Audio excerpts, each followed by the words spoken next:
Brought to you by Technopova Curve 5G. Discover new horizon.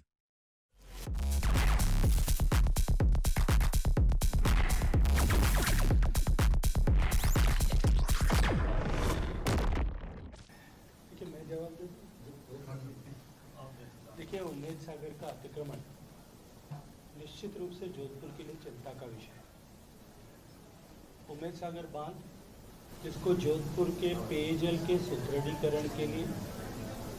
और भविष्य की आवश्यकताओं को देखते हुए एक ऑल्टरनेटिव रिजर्वायर के रूप में उपयोग किया जा सकता है। उसके कैचमेंट एरिया में और उसके भराव क्षेत्र में पिछले वर्षों में, पिछली सरकार के समय में राजनीतिक संरक्षण से बहुत बड़े प्रमाण पर अतिक्रमण हुए थे। अतिक्रमण हटाने के लिए जो दस्ता गया, उसके साथ में दुर्व्यवहार हुआ, पथराव हुआ, कुछ लोग चोटिल हुए, घायल हुए, लेकिन उसके बाद में प्रभावी कार्रवाई प्रारंभ हुई है। मैं जिम्मेदारी के साथ में आप सब लोगों के सामने ये कह सकता हूँ कि निश्चित रूप से उन सारे अतिक्रमणों को जिनको चिन्हित किया गया उनको हटा करके उम्मेद सागर मूल स्वरूप में लौटे, ये हमारा संकल्प है और इसके ऊपर हम पूरी गंभीरता के साथ में काम कर रहे हैं और आगे भी करेंगे। हमने तय किया था कि सभी परियोजनाएं, चाहे वो छोटी हैं और चाहे बड़ी हैं, और जिनमें वित्तीय संसाधन भारत सरकार उपलब्ध कराती है, वो सभी परियोजनाएं हमारे लिए समान महत्वपूर्ण हैं। हम इस तरह का डिस्क्रिमिनेशन नहीं कर सकते और हम सब ने देखा कि ऐसी अधूरी पड़ी हुई 100 परियोजनाओं को, 99 परियोजनाएं जिनके 105 प्रोजेक्ट थे, उनको आइडेंटिफाई करके भारत सरकार के सहयोग से उनको पूरा करने का क्रम प्रारंभ हुआ। और मैं गर्व के साथ में कह सकता हूँ कि जो 40-40 साल से रुकी हुई परियोजनाएं थी, उनको हम पूरा करने की दिशा में एक बड़ी सफलता अर्जित कर पाए। जहाँ तक ERCP का प्रश्न है, ERCP में दोनों राज्यों के बीच में भारत सरकार के साथ में प्रारंभिक समझौता हो चुका है। Final draft of agreement approve होने के बाद में इस पर जिस तरह से केनबेस व इंटरलिंकेज के लिए भारत सरकार ने फंडिंग पैटर्न जो है 90-10 फंडिंग पैटर्न को जिस तरह से घोषित किया, ठीक उसी तरह से इस परियोजना में भी उसी क्रम में फंडिंग पैटर्न घोषित होगा। लेकिन मैं धन्यवाद करता हूं राजस्थान के सम्मानीय मुख्यमंत्री जी का कि उन्होंने भारत सरकार पे परियोजना स्वीकृत होने से पहले ही उस दिशा में प्रभावी काम करना प्रारंभ कर दिया है। टेंडर्स हो गए, काम शुरू हो गया। ईसरदा और नवनेरा बांध का काम फंडिंग इस साल हो जाए, हम उसके लिए पूरे प्राणपण की ऊर्जा से प्रयास कर रहे हैं। आगे उस पानी को शिफ्ट करके बीसलपुर तक लाना, ये पहले फेज जो उसका है, उसके ऊपर भी काम जो है, टेंडर प्रक्रिया उस पर भी प्रारंभ हो गई है। मुझे लगता है कि हम जो सामान्यतः जितना समय इस तरह की बड़ी इरिगेशन प्रोजेक्ट या वाटर ट्रांसफर प्रोजेक्ट में जितना समय लगता है, उससे कहीं कम समय में हम राजस्थान की परियोजनाओं को पूरा कर पाएंगे। लेकिन इस समय में आप सबके ध्यान में एक बार फिर उस विषय को लाना चाहता हूँ कि ये दुर्भाग्य है कि 5 साल तक जिस तरह से इस परियोजना को लटकाया, अटकाया, भटकाया गया, अपने राजनीतिक स्वार्थ के लिए जिन लोगों ने अटकाया और भटकाया, और उसका दोषारोपण भारत सरकार पर, माननीय मोदी जी पर, उस समय के जल शक्ति मंत्री पर किया गया, उसके कारण से राजस्थान को खामियाजा भुगतना पड़ा। अगर उस समय में कर दिया गया होता तो आज ये परियोजना साकार रूप ले चुकी होती और राजस्थान के लगभग 40% से ज़्यादा आबादी और राजस्थान के लगभग 45% भूभाग को पीने के पानी की सिक्योरिटी हो जाती। 2 लाख हेक्टेयर से ज़्यादा जमीन अभिसिंचित हो जाती, लाखों किसानों के जीवन परिवर्तित हो जाता, इंडस्ट्रियलाइजेशन हो जाता। लेकिन जिन लोगों ने इस तरह का पाप किया, उनकी सजा प्रदेश की जनता ने उनको दी। अभी हमारा संकल्प है और हम संकल्प को सिद्ध करने के लिए पूरी ताकत से जुटे। सर, 2014 में जब मोदी जी को 2013 में जो गोवा में मीटिंग हुई थी और चुनाव का जो है उनको अध्यक्ष बनाया जा रहा मोदी जी, तब उन्होंने एक ट्वीट लिखा था कि मैं कांग्रेस मुक्त भारत। तो ये जो उन्होंने किया, तो 11 साल में आपको क्या लगता है कितना पहुंच गए, कितना लक्ष्य बाकी हो? देखिए, मुझे लगता है कि ये आंकड़ों की बाजीगरी में पढ़ने के बजाय मैं इसको इस दृष्टि से देखता हूं कि देश की जनता ने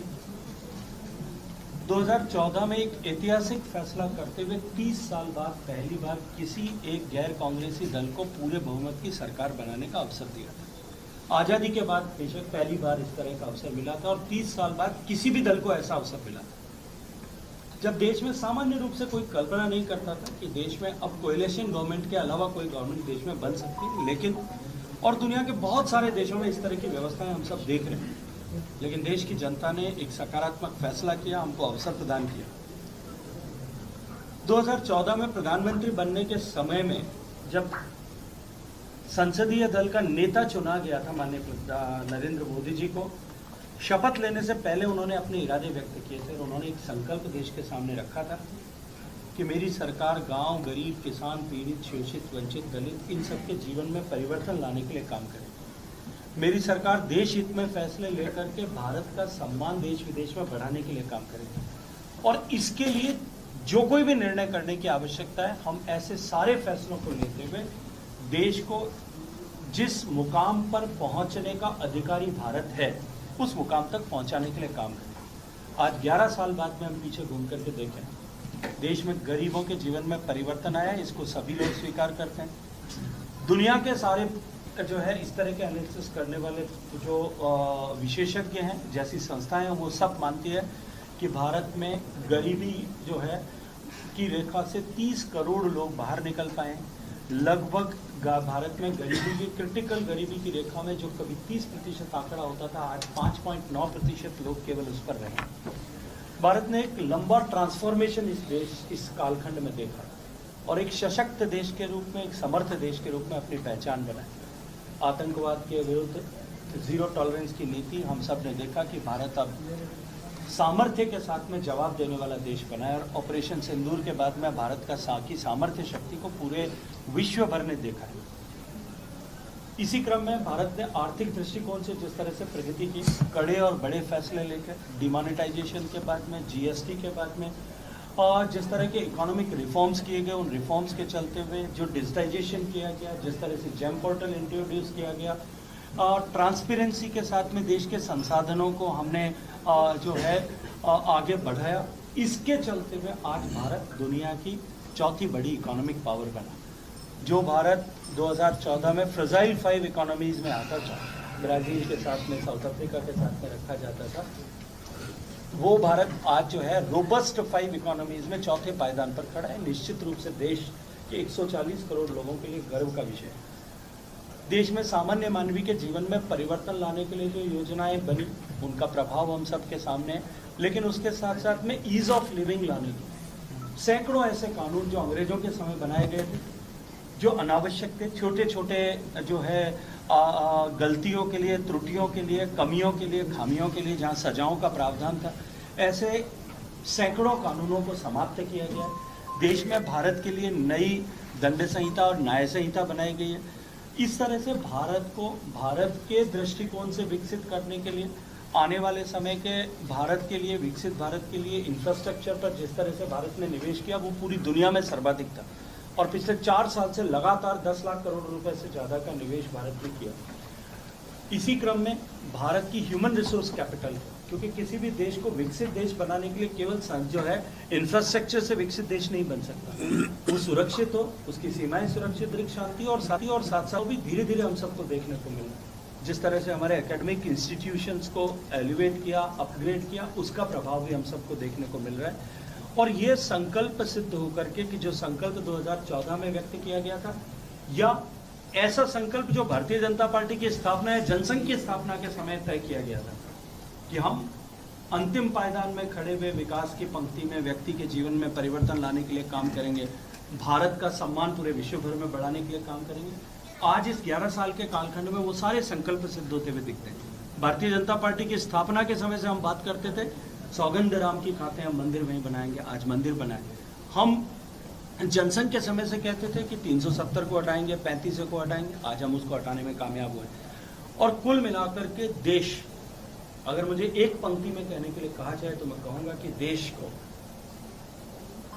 जिस लोकतांत्रिक व्यवस्था को हमने लाखों कुर्बानियों के बाद में अर्जित किया था, 2014 तक के कालखंड में अधिकांश समय जिस तरह की सरकारें रही, उनके चलते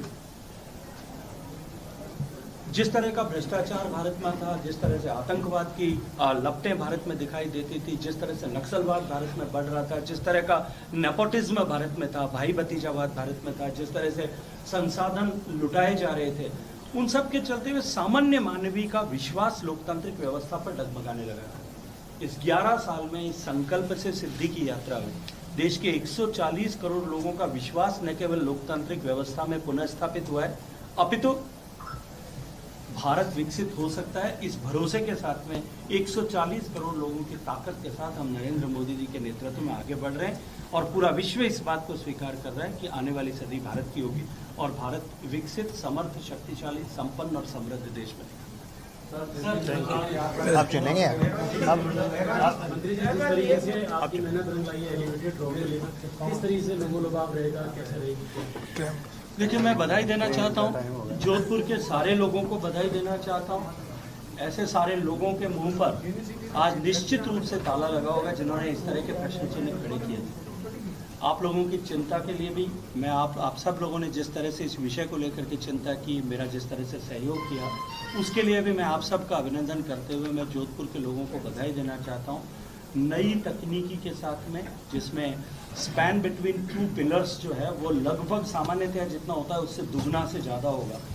उसके साथ में ये प्रोजेक्ट बनेगा ताकि इसकी कॉस्ट कम हो और हम ज़्यादा सुविधाजनक रोड दे पाएँ। मुझे लगता है कि इसके बनने के बाद में जोधपुर की ये जो नर्व लाइन है, इस पर जो ट्रैफिक की चुनौती है, इस पर आने वाले कई दशकों के लिए इसका समाधान हो पाएगा। हम सब लोग कृतसंकल्प हैं जोधपुर के विकास के लिए, जोधपुर के लोगों के जीवन में सहूलियत लाने के लिए, और इसके लिए, इस सौगात के लिए मैं देश के प्रधानमंत्री और आदरणीय सड़क मंत्री, आदरणीय road transport and highways minister आदरणीय नितिन गडकरी जी का हृदयपूर्वक जोधपुर के निवासियों की तरफ से और पश्चिमी राजस्थान के लगभग 4 करोड़ लोगों की तरफ से हृदयपूर्वक धन्यवाद करते हुए उनका